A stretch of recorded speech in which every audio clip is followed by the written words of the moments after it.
गोष्टीरूप साने गुरुजी. लेखक श्यामकांत कुलकर्णी. पहिला तुरुंगवास. धुळे व त्रिचन्नापल्ली येथे. 17/5/1930 पासून 15 महिन्यांचा गुरुजींना पहिला तुरुंगवास सुरू झाला. प्रथम त्यांना धुळे येथील तुरुंगात ठेवण्यात आलं. गुरुजी हे राजकीय कैदी. त्यांना ब वर्ग देण्यात आला, पण त्यांनी तो नाकारला आणि क वर्गच मागितला, कारण त्यांना राजकीय कैद्यांमध्ये भेदभाव केलेला रुचला नाही. भिन्न भिन्न विचारांचे राजकीय कैदी तुरुंगात येतात. त्यांच्यासोबत राहिलं तर त्यांच्याशी परिचय होतो, परस्पर विचार समजून घेता येतात, नवीन दृष्टी लाभते. तुरुंग ही राजकीय विचारांची शाळा आहे. आपण एकमेकांचे विचार समजून घेऊया, असं गुरुजी राजकीय कैद्यांना म्हणाले आणि त्यांच्यात मिसळून राहू लागले. तुरुंगात अधिकारी रोजचं जे काम देतील ते गुरुजी आनंदानं स्वीकारून लवकर उरकून टाकत. त्यामुळं त्यांना फावला वेळ भरपूर मिळू लागला. त्यात ते इतर कैद्यांना व विशेषतः मुलांना थोरा मोठ्यांच्या गोष्टी सांगू लागले.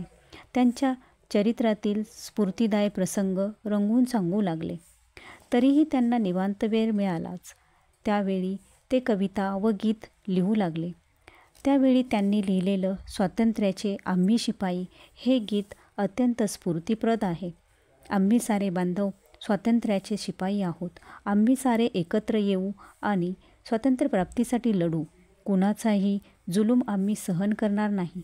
आम्ही देशाला स्वतंत्र करू आणि सर्वांना समान वागणूक मिळेल अशी लोकशाही इथं निर्माण करू आणि आमच्या भारतमातेला आम्ही सुखी करू, असे सुंदर विचार या गीतात गुरुजींनी मांडले आहेत. गुरुजींनी हे गीत कैद्यांना ऐकवलं तेव्हा त्यांच्या कानात गीताच्या खालील ओळी काही वेळ रेंगाळतच राहिल्या. देश आमुचा करू स्वतंत्र, मनोबुद्धीला करू स्वतंत्र, स्थापन करणार लोकशाही, सुखू प्रियतम भारतमाई. गुरुजी इतर कैद्यांना चितवत आहेत हे पाहून तुरुंगाच्या अधिकाऱ्यांनी 2.5 महिने झाल्यावर त्यांची त्रिचन्नापल्लीसारख्या दूरच्या तुरुंगात रवानगी केली.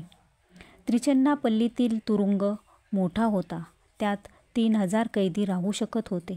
इथे गुरुजींची निरनिराळ्या प्रांतातून आलेल्या राजकीय कैद्यांशी ओळख झाली. त्यात उत्कृष्ट विचारवंत होते, तेही भिन्न भिन्न भाषा बोलणारे. कुणी परदेशातील क्रांतिकारकांच्या कथा गुरुजींना सांगितल्या, कुणी परदेशातील जनजीवनाचे अनुभव सांगितले.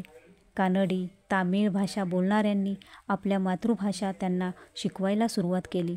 कानडी, तामिळ व बंगाली या भाषांमधील उत्तम ग्रंथांची माहिती गुरुजींना तिथंच मिळाली. गुरुजींचा या मोठ्या तुरुंगात दृष्टिकोन विशाल झाला आणि तिथं त्यांनी भरपूर लेखन केलं. भारतातील भिन्न भिन्न भाषा बोलणारे बांधव एकत्र आले तर आंतरभारती ही संस्था आपण स्थापू शकू अशी कल्पनाही त्यांच्या मनात इथे चमकून गेली. अमळनेरच्या तत्त्वज्ञान मंदिरात त्यांना प्रथम ही कल्पना स्फुरली होतीच. 15 महिन्यानंतर गुरुजींची या तुरुंगातून सुटका झाली.